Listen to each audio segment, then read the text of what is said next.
Welcome to the Acts 29 podcast with Dr. Adam Flint, Vice President of Acts 29 Church Planting. Acts 29 is an organization and global network of churches that exists to plant churches worldwide. Now here's this episode with your host, Adam Flint. All right, Mokgatle, welcome to the podcast. Thank you. Thank you, Dr. Flint. Your voice sounds oddly familiar to the opening of the podcast. Well, I would say for those who are regular listeners, they would have picked up that the intro has a fresh voice. Yes, it does. A very polished one. Yeah. Full of eloquence. Yeah. The second South African to be the intro. Hey, too. we do our best. You know, we're contributing to the advancing of God's kingdom. Yeah. Hey, I was thinking about the first time we met, which was like 8 years ago in Kenya, doing some training. Yep. Because you are the African director for Acts 29. Yes, sir. Among other things. Yes, sir. Yeah. It's been a while. But that was we were there. Incredible. We were in Uganda and Kenya. Yeah.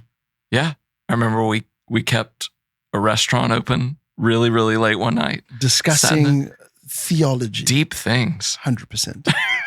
People must know that.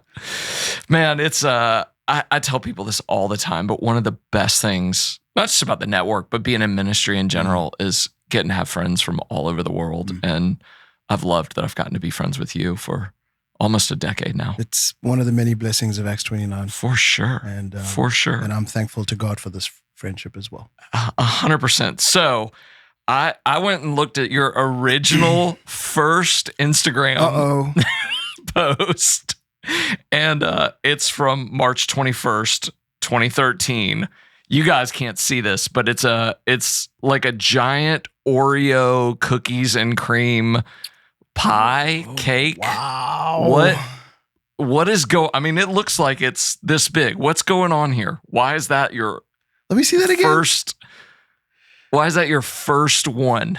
I don't know why it's my first one. That I can't tell you. But I remember that it's my birthday, or it was for my birthday, or something had happened. Maybe it wasn't my birthday. It was someone else's. Do you know when your birthday is? May 14th. Okay, well, this is March 21st, so this wouldn't have been your birthday. So it's not my birthday, so I take that back. But I think what happened is maybe it was a friend of mine's birthday, and he had that cake. Yeah. And I had a taste of it, and I thought it was incredible. And then I said to him, man, tell me where you got it. And then I think he went and bought it for me. Yeah. And what is the caption? It says say? Thanks, Cartoon, and Payday. That's exactly what it is. What? Are those, you have friends named Cartoon and Payday? Those are their nicknames. And that's exactly what happened. He had it for his birthday, and I tasted it, and I thought it was delicious. And I said, where did you get it? And instead of telling me where he got it, he just went and got you one. Yeah, that was at the time his girlfriend, now wife. That's wow. That was my first. That's what you kicked off Instagram with 12 years ago. Humble beginnings. Yes. Yeah. And then it's just pictures of confidence in the girls, as it should be. Hey, we're going to do something fun in like a week or so when this airs. We're going to be at the national conference together, or the Acts 29 conference in Dallas, Texas. Yes, sir. Yeah. I'm looking forward to that. It's going to be really, really good, and excited, not only in terms of the lineup of who's coming to preach and teach and serve in that capacity, but the season that we're in as Acts 29.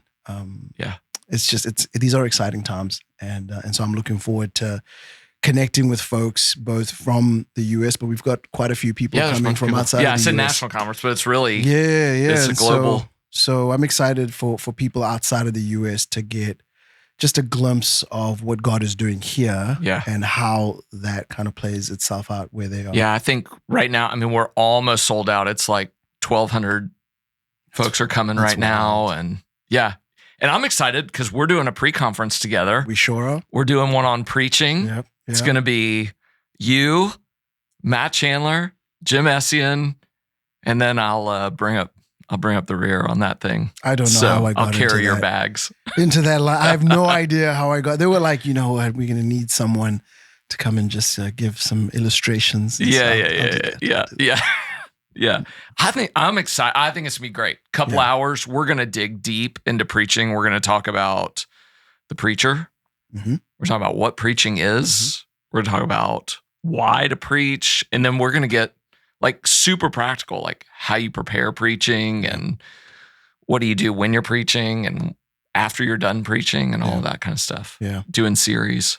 You know, in many ways, it's like we're preaching to the choir. It's folks that know that preaching matters. But I believe preaching matters in this time so much. And so it's going to be good. And I'm going to learn a ton. I know that. But I know folks that are coming to it are going to learn a lot as well. Yeah. I'm excited. I'm glad that we got like a big chunk of time to dive in and we don't just kind of get to hit the surface of this thing. So it's great. Well, hey, a couple things I wanted to talk about was recently you handed off lead pastor role of a church you planted. I did the same thing in 2016. I had planted a church and then handed that lead pastor role off. Now one of our elders is the lead pastor there. And so how are you guys, how are you doing? Just, what, I mean, I know what I was feeling. What were you feeling? How are you feeling? Yeah, it's been a journey. You know, so my wife Confidence and I, we planted this church 10 years ago. And even then we had no clue to what God was going to do. We had some ideas and to be honest, we thought it was going to be a short-term gig. Like we'll do this for 3 years, 4 years, and then we'll hand it over and we'll see what else God has in store for us. And so 10 years later, you know, and the church, among many, many things, it really became a safe space for us, like where God molded and shaped us as individuals, as a couple, and then as a leadership team. Yeah. Our kids were baptized there. Like there's so many stories of God's goodness and kindness. And so it wasn't an easy thing, but I would say towards the end of handing it over and transitioning, it was clear that it was the Lord leading. So it's a mixed bag. But we're excited for what God is doing, you know, there at Rooted Fellowship in Pretoria, South Africa. And we know he's going to do big things. Yeah. I was preaching last night. I'm preaching this weekend at our church and we get to go to church together now, which is awesome. Yeah. And, and preaching through 1 Corinthians 1, and I was just kind of reminded of how Paul starts that church and then hands it off to Apollos. And then you see that in Ephesus, you know, with Timothy. And I don't know about you. I never thought about when I planted the church, I thought I would just be there forever. Yeah. I mean, I thought I was going to die there and that was going to be it. Yeah. And I never thought about handing that off. Was that a thought for you in the back of your mind? Like, did you always think, oh, we should be looking for somebody? Or I think, you know, like I said in the beginning, we thought, you know, I thought, no, it's going to be for a short season. And then, you know, the way my story is. But I would say once we got into year 4, year 5, year 6, we were like, okay, we're here for a while. Yeah. Like this is, Lord, I think you're calling us to this for a very, very long time. And so when the conversation started to happen about, hey, transition might be what's coming, I don't want to say it took us by surprise, but it was one of those that, but I feel like we've just gotten comfortable, Lord. Like, what, you know, we got a groove here. That's the word. You said it. You said comfortable. And then God was like, nope. And he was like, no, we're about to take a quick lift. That's right. So it's weird that way, you know, and we had to deal with a lot of emotions, a lot of, you know, thoughts, a lot of things that we wanted and had to surrender to the Lord. And then leading people through that transition as well. So talk about the process. What, like, did you have somebody, like when you started, okay, we're actually going to do this. We're going to hand this thing off. Was there somebody that you knew this is who's going to take the reins? Or was that a process where you had to go find that person, develop that person? That's a great question. And we had ideas, we had thoughts. I had ideas, I had thoughts. Here's the really cool thing is the eldership is so good. Like the relationships that we had with one another. I mean, it's high trust. And so from the very beginning, when we were even just thinking about it, I immediately came to the elders and said, hey guys, here's where I think the Lord has us as a family. Can you pray with us? And so they were aware of it long before, things started kind of rumbling. Yeah. And obviously one of the questions was, hey, what do you think the future, if the Lord does lead you guys in this direction as he has, what do you think is to happen post? And I said, well, let's pray for that and let's begin to work on that. And so we were afforded the opportunity to really plan this transition and try to figure out what's next. And so instead of going, let's hand it over to an individual person, we looked at the church and went, this is a beautiful thing. And God has clearly showed up and showed off over these last 10 years. And so instead of just finding someone and like handing it over, the church is in a place of health that we can navigate for the next 6 months and just kind of see where we are. The church will be different because, on-end confidence are no longer there. And so let's give time for the church to figure out, okay, who are we without these two individuals, without the founding leaders? And that, that's just grace from the Lord. Many churches don't have that. But that takes a strong, you talked about the eldership. Yeah. Like if you don't have that, then you have to go, you have to engineer it a different way. Yeah, you do. Right? You do. That speaks to how you guys developed as an eldership in that church. Yeah, I think the best eldership in the world. And just those men who loved me, loved my wife, loved our family. So this is bittersweet for them. It's like, well, we don't want this, but we understand. And then they love the church. Yeah. And so, to answer your question, I would go, man, just make sure that your leadership is right. You tend to hear often of transitions where, it's a forced transition. Something happened morally or, and I get that, but where you can, man, if your leadership is right, bring them in, let them know, lead together for the best outcome possible. Yeah. So some people would say, don't bring your elders in, don't resign until you're really ready to go and all that.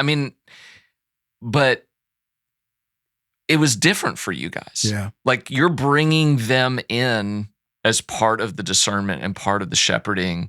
What was it about that group of elders that made that different, that made so that you guys could do that together and you didn't have to kind of wait till the last minute?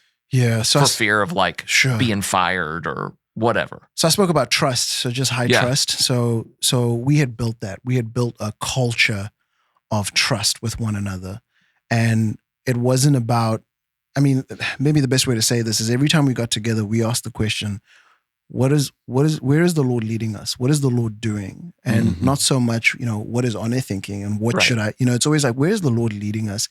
And then we recognize that he's brought us together for such a time as this with our gifts, our story, our everything. And we're contributing to, the flourishing of this local congregation. And so we, many people talk about a first among equals, and we did that. We practiced a first among equals, but ours was slightly different, was a first among equals in gifting. And so it's not to say the titles didn't matter. I was the lead pastor. Sure. But the first among equals in gifting is that I carried the preaching gift, the vision gift. And so when I came to the table, I was kind of like coming as, hey, here's where I believe the Lord is leading us. And then that table, just such a high level of trust went, okay, is your relationship with God healthy? Okay, cool. Is your relationship with your wife healthy? Okay, great. You love the local church? Yeah. Okay. Hey man, we're gonna choose to trust that is where the Lord is leading us. And then the same with whether it's shepherding or whatever other gifts around the table. That like you just say that like it's normal and natural, but just the idea that you show up with your elders and they begin with, all right, how are things with the Lord? Yeah. How are things? And I'm sure it was a discussion among you all. Yeah. Like I'm sure everybody was like, how's everybody's relationship? Yep. I mean, that's very different to start with that, then your marriage, then get on to kind of quote unquote church work. Yeah. I mean, I've been in enough advisory team meetings and all that where it's just like, here's the agenda, let's go. And it's like, yeah, that's not primarily what we're doing here. No. No, and it's recognizing that, man, if my marriage is not great and yet I am preaching amazing sermons, there's a sense of, so what? You know, like the Lord's like, hey, man, you need to take care of your bride, and so little things like that we recognize that if we failed in this department, the impact that it would have on the congregation, on those who God had entrusted to us. And so we just held that in high regard. And if it's, I mean, there are transactional things that have to happen among elders. Like business, decisions have to be made. Business has to be handled, things like that. But if that's all that's done, I don't think you ever get to do what you did with your group of elders. Yeah. Yeah. Well, if you can't laugh with your elders, then you already know something's up. Like you're like every elder meeting you have to go to, you're sitting in the car and you're dreading it. That's a massive problem. And there were seasons like that. Like I'm going to be honest, like I had to kind of sit with myself and go, but why do I feel this way when I'm going to an eldership meeting? Right. And then we just sat and chatted and said, hey, like, boys, we need to figure this out. Yeah. Like we need to be really good friends who trust one another, who back one another. Yep. And it became that. And I mean, I trust those men and I will back them. It's one of those where someone comes and says something, I'll be like, I don't know if that's true. Let me get back to you on that, Right. So I'm you know. Yeah. I'm going to say, no, Adam would never do that. Right. But I'm going to come back and I'm going to check you. And I'm going to be like, hey, what's going on here? Yeah. It was that kind of relationship. So how did it work for you guys once it was like, okay, we're like, we really are kind of stepping out of this? What did the actual transition look like? Yeah, it's good. In there. And how did you decide who was going to pick up that other piece? No, that's really good. Again, the grace of, we had about, 12 to 15 months to work on this. And so I started by just writing, I wanted to say a short little strategic paper. It ended up being like 30 something pages, but I wrote a paper to say, hey, here's what I think. Here's what I think is best for the church post, Confidence and I. And then I had Confidence look into it, and she wrote certain parts of it just because of her gifts and the role that she played, and had continued to play. And then I sat with the elders and I said, all right, guys, here's what we think. Let's speak into this. And so we had a couple of meetings where that would happen. And eventually we landed on, okay, here's the way forward. Here's the next 6 months. And it was detailed from preaching to, what would the social media strategy be? We were thinking at that level. Yeah. So when you talk about the business of eldership, and in that we kind of decided, hey, let's split this for a season, for these next 6 months. So one elder, he'll pick up the majority of the preaching. The other elder will pick up the majority of whatever. So it was splitting my role, into multiple pieces as they figure out what's next, so that when the person comes in, that person is just better positioned. They're not having to do what One was doing. I can only imagine, and like how crushing that is to stand in front of a congregation, you're brand new, and they're going, okay, we know what One was like. You better do the same. You know what I mean? Like we're measuring you up to someone who's no longer here. And just for that individual, you want that person to step in all the freedom of how God has made them and what's next for the church in this new season. Yep. So we wrote all of that out, and that is at play now. They're a couple months in, and I get updates and things are going well, so I'm thankful. Yeah. So you guys have moved, like not just out of your role, but you have moved continents. Yep. We've crossed the Atlantic Ocean. You guys now live in Northeast Florida. Yes, sir. And so, just how's the move been? Like for you guys, for the family? Yeah, it's The word we're using, my wife and I, we use this. We're saying, or the phrase, "It's been wild," and it has been. I mean, even like the administration of car insurance. Oh, car my insurance. goodness! I had to take. What'd you say? 17 or 13 or some crazy number of. So to get a vehicle, I have to have a license. That makes sense. And I'm thinking, well, I have one. I've had a license for many, many years, which I have used in many, many countries. But no, the kind of the U.S. system. Not as a resident. No, you need to go take a learner's permit. Yep. So I had to write the test and then pass that and then go get in the car. It's like going back to being 15 years old again. I felt like an emancipated 16-year-old who had just gotten his license and now wanted to buy a car. Like I was like, are you serious? Thankfully, there were along the way, there were some people who recognized that, hey, this doesn't make sense. So the guy that I took the driving test with, he literally made me like drive around the block, do a 3-point turn. And then he was like, all right, man, you passed. We're good. Yeah. Like, we're wasting all of our time. I'm not going to drive on the highway with a 40-year-old who's been doing this for years. Yeah. So it's been wild. And yet at the same time, we've seen God's fingerprints of grace. We've seen how our family has really come together. Things have slowed down a bit. And that's been good for our family. I've got about 10 years, my wife and I have 10 years until our oldest is out of the house, and we want to maximize that time. And we're seeing God do that. So it's been wild from, visa appointments and booking flights and trying to, I don't, by the time this comes out, I don't know if our shipping container with will show up. We're still waiting for all that stuff. And yet, man, we've been received well. We've been loved well. We've been cared for.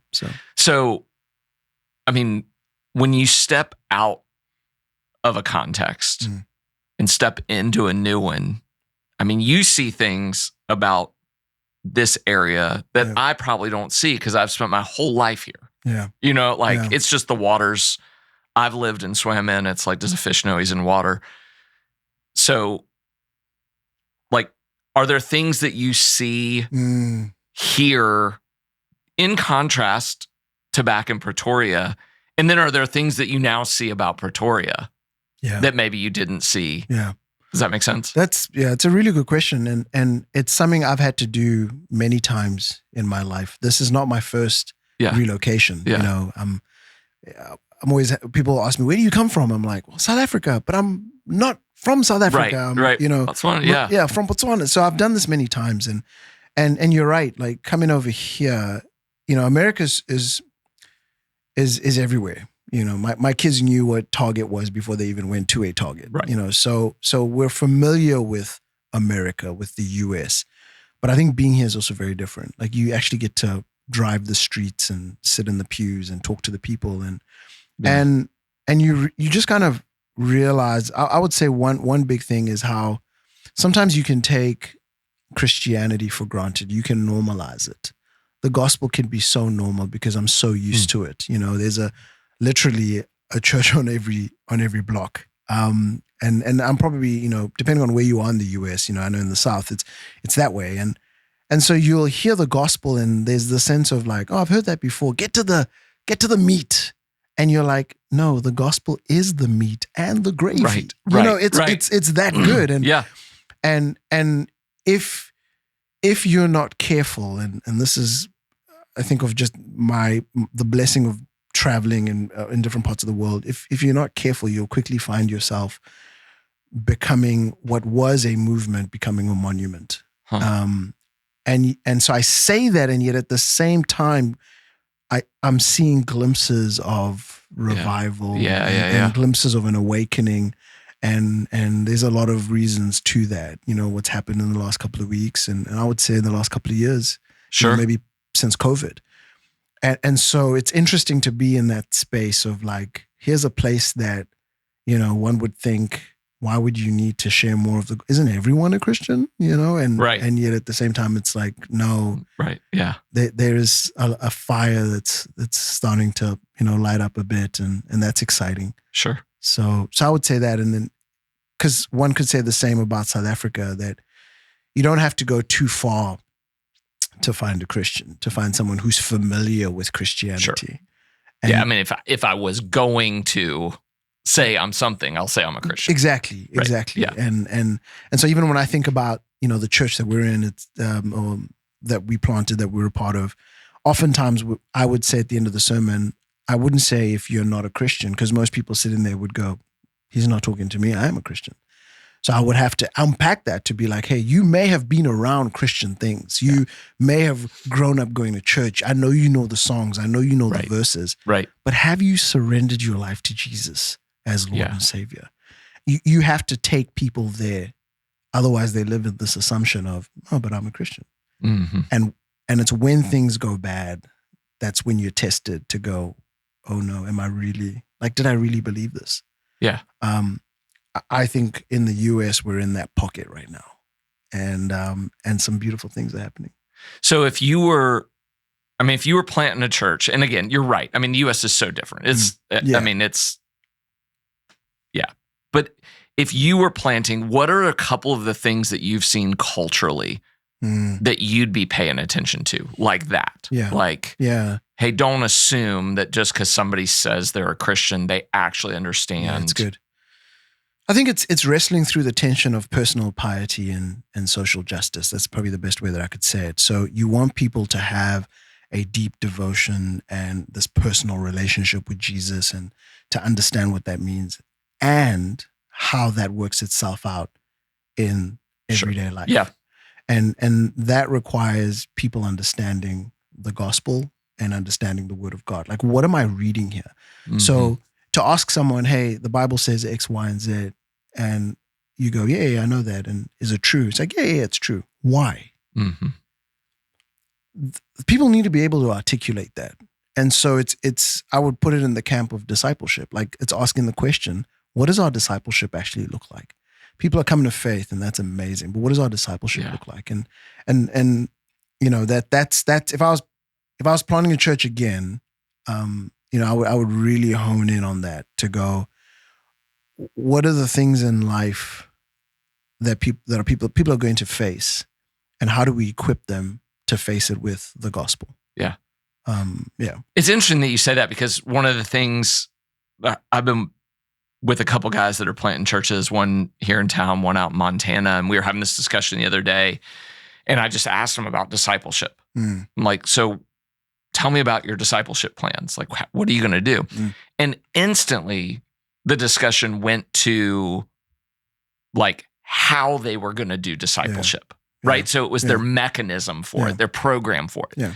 And it was kind of some version of a disciple group or a small group or a community group, whatever you're going to call that. But it was kind of like, we're going to meet in homes, we're going to study the Bible, that kind of thing. And I was like, okay, but what does a made disciple look like? And it's just interesting when you say that, like, okay, it's fine. How are you going to engage culture? Yeah. As a Christian, you've got to be thinking, because I think we're so quick to just jump to the mechanics of how we're going to do it. And we don't actually think through, if Jesus says, go make a disciple, then what does a made disciple look like here? Or what does a made disciple look like in Pretoria? Or no, you're spot on. And you want to be developing leaders, a holistic leader who will have a gospel saturated influence in an ever changing world. Right. The world is constantly changing. And so what worked, the mechanism or the program that you used yesterday, may be ineffective today. Yeah. You want to be able to disciple people that they can go into any context, into any era, because of the power of the gospel and the truth of the gospel that bleeds within them. Right. They just go, man, I know how to navigate through this. Now, you still need to take time to, read widely, think critically, all those things. But I'm seeing that now, like the fact that we can't even have robust, healthy debate is evidence of the fact that, like, I know what to shout at you. I don't know how to talk to you. And that's becoming a problem, because yes, if it happens out there in the world, sure. If it's happening in the church, Right. And you see that with Jesus. He had the ability to sit and have a conversation with anyone, like whether they came at him on issues of taxes or social justice or marriage, or he was like, he had this ability to deconstruct what they were saying and then go, now let me show you why the missing piece, which is the kingdom of God, needs to be at the center of this thing. Right. And then let me show you how it plays itself out. We need to go back to that. Yeah. Yeah. Well, let me shift gears a little bit. Put on your kind of leading the continent of Africa. Yes, sir. And what's, I know, again, it's a big, broad stroke. Yeah. But when you look at what God's doing there, what do you see God doing?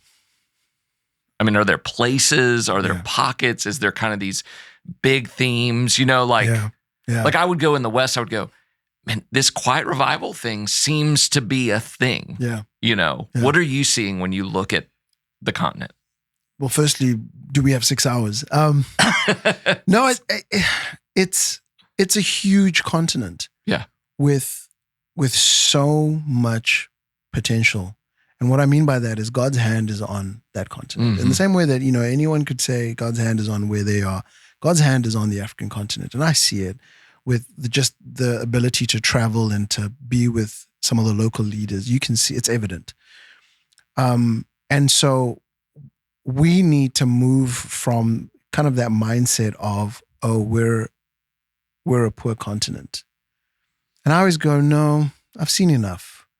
We're a continent that has a lot of poor people, but we're not a poor continent. Right. Yeah. This continent is rich Yeah. in so many things, right? We could talk about resources and leadership, but it's rich with potential. Yeah. Right. To really see a move of God. We're the youngest continent in the world, just, age-wise. There's so many young people there. The rate of growth, I mean, we're about 1.4 billion, I think right now. By 2050, we'll have increased by another billion. Wow. Like I'm going, where are all these people coming from?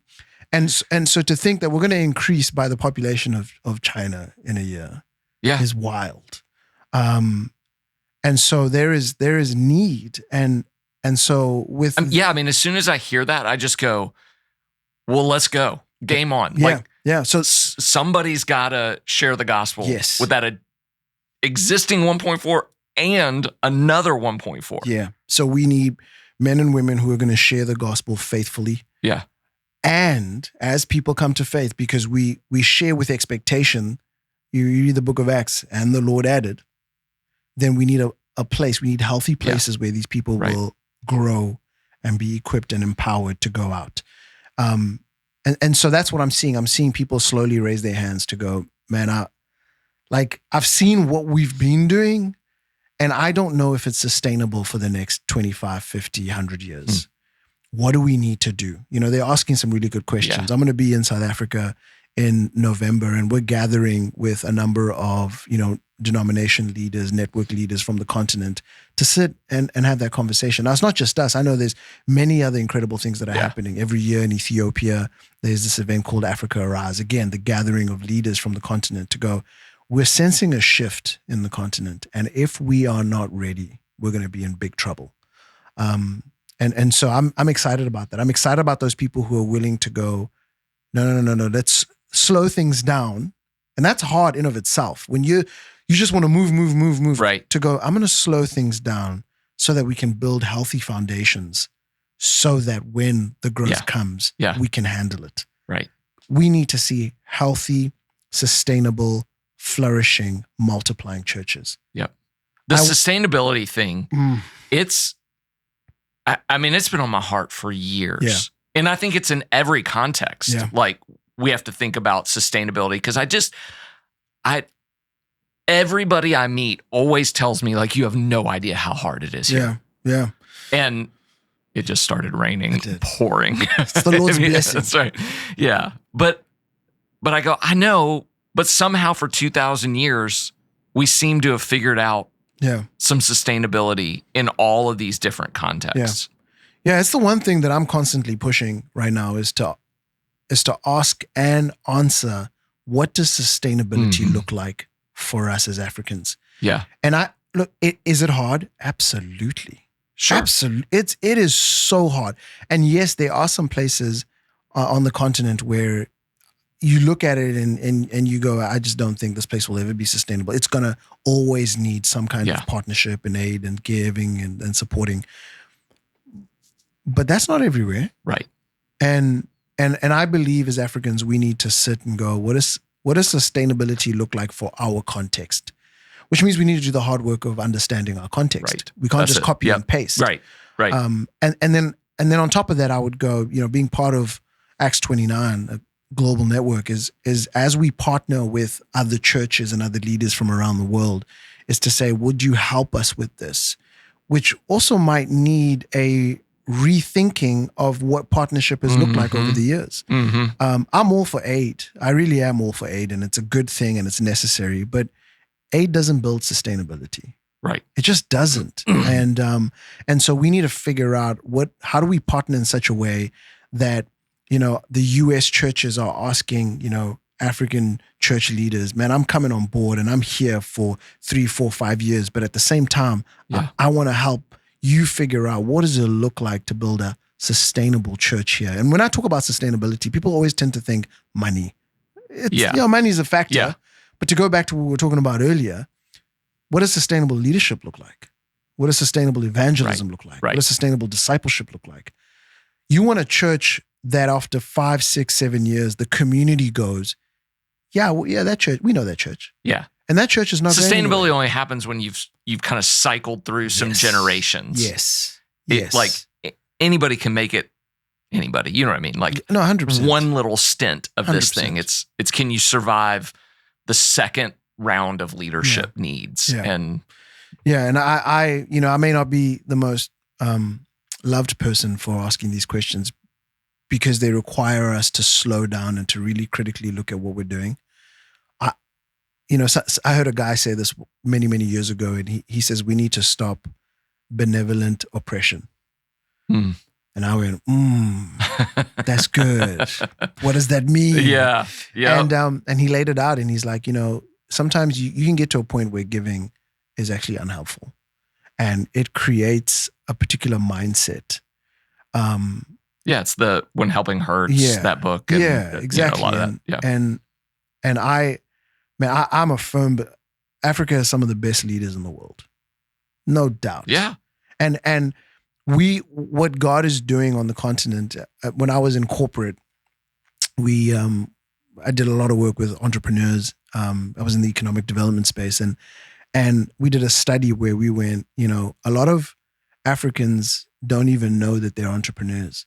In other parts of the world, it's cool to be an entrepreneur. You wake up and you're like, man, I'd love to be an entrepreneur.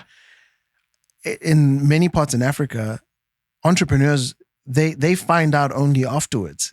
And it's like you're being celebrated, and they're going, no, I didn't realize that. Right. I was just trying I just thought that's what we did. That's right. I want to feed my family. I want to make sure that there's opportunities for the next generation. So you're an entrepreneur by necessity. And so when I say there's a lot of gifts on the continent, it's stuff like that, and saying let's get together and let's really, really ask the question: what kind of church do we want to see 25 years from now, 50 years from now? What kind of church do we want our grandkids and our great-grandkids to go to?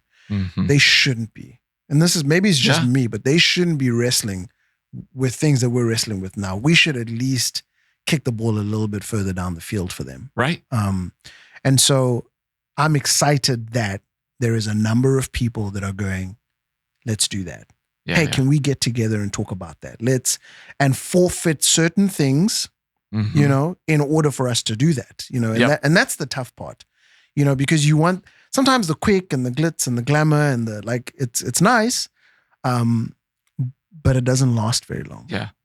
So when you look across Africa, where do you see particularly, sorry, my voice from last night is shot. You preached a storm. Where do you see the Spirit? Like, where do you see the kind of the fresh wind blowing right now? Yeah. Like you go, there's like God's moving there. Yeah. I'm starting to see an older generation begin to value a younger generation. That's been interesting. It's happening in small places, but it is happening where this older generation has come to that place where they've gone, I can only go so far, or I've only got so much time left. And they're starting to look to the younger, who were for a very long time considered, troublesome, and you just want to do your own thing, and going, hey, let's sit together, let's work together, let's try to figure this out. I think what incredible leader called Keo is doing in French-speaking West Africa, and kind of that partnership with Philip in France, and man, we're starting to see some amazing things happen there. What's happening in East Africa, particularly places like Uganda, Ethiopia, Kenya. We just had a couple of training days in Kenya, and so even in the South, it's like, okay, hey, let's not treat one another like we're enemies. Let's come together, and that's necessary for a continent so young. Yeah. So I'm seeing that, and then I would say there's a hunger for God's word. Wow. Like I'm really starting to see people wanting to know what the word of God actually says. That there's this move away from the kind of the Instagram hashtags, the one-liners, to people going, I really want to understand what this verse means in light of the chapter that it's in light of the book that it's in, right? And how that all plays itself in the Bible. And so there's a lot of kind of biblical theology that's emerging across the continent. And I would just say we're going back to, who we are as Africans. We're storytellers by nature. And so that looking at the Bible through that lens just makes more sense. And it's creating a hunger for God's word. The number of Bible studies, there's this young lady in South Africa who, it kind of just started as a Bible study, and it's growing like wildfire. I love that. And it's just people wanting to know, what does this book say and what does it mean? Sure. So I'm excited about that. I love that. Yeah. I mean, you mentioned French-speaking West Africa. Like, as I look at Africa, I just go, yeah. I mean, that place seems to be lit up. Yep. Like a big giant heat map is on that, it's just glowing there right now. No, it sure is. It sure is. And I think the church grows where, it's persecuted. So it's where that people kind of stand up. There's always that group of individuals that go, no, we're going to stand on the side of Christ on this one. Yeah. And people want that. Like that's the other crazy thing, is that I've seen people they want truth. Yeah. They may like say this and that, but at the end of the day, people are just looking for truth. Right. And most people can see through the smoke and the mirrors. Yeah. Yeah. Well, man, it was good being together. Thanks. I feel like we just like skimmed the surface. Man, this was good. We need to circle back around and talk about some of these other things. Yeah, I would love to do that. And the cool thing is we live in the same city. That's right. So it doesn't even have to be on the podcast. I know. So, hey man, thanks so much. Appreciate you. All right. Thanks for joining us for this episode of the Acts 29 podcast. If you want to connect with Acts 29 or find out more about planting a church with Acts 29, you can go to acts29.com. Go ahead and hit like on the podcast, and don't forget to subscribe so that you don't miss an episode. Thanks again for joining us.